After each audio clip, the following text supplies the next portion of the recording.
Dans notre adaptation, c'est une jeune femme de 19 ans qui se retrouve projetée peut-être dans le rêve de quelqu'un, surtout dans le rêve peut-être d'une société, donc des politiques qui pensent la société pour les citoyens. Donc je dis souvent qu'elle est peut-être prisonnière d'un rêve que quelqu'un a fait pour elle. Et donc c'est quelqu'un qui va, sur un dessin qui est celui d'une partie d'échecs, rencontrer une série de personnages, quoi, de figures comme ça.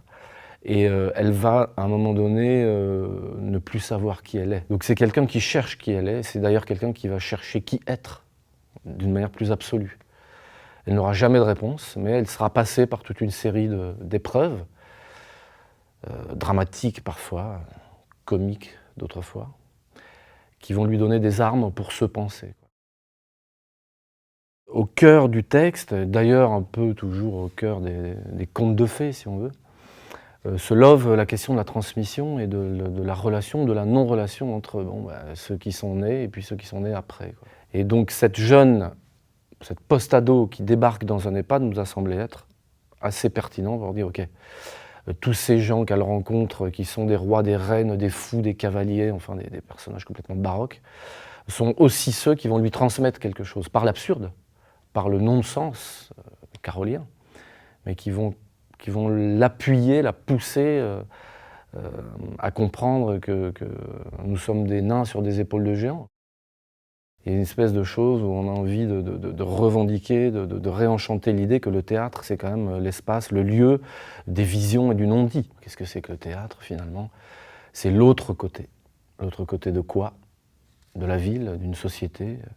C'est l'endroit du sens, comme je disais, c'est l'endroit où on vient s'interroger.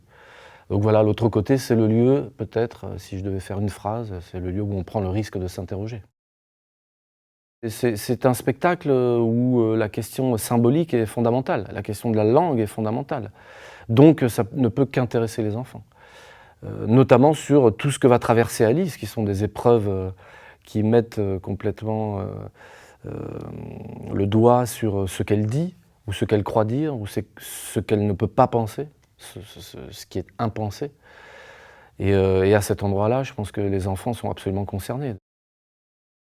Un théâtre qui nous sort de nos habitudes, un théâtre qui veut réconcilier le sens et la fête.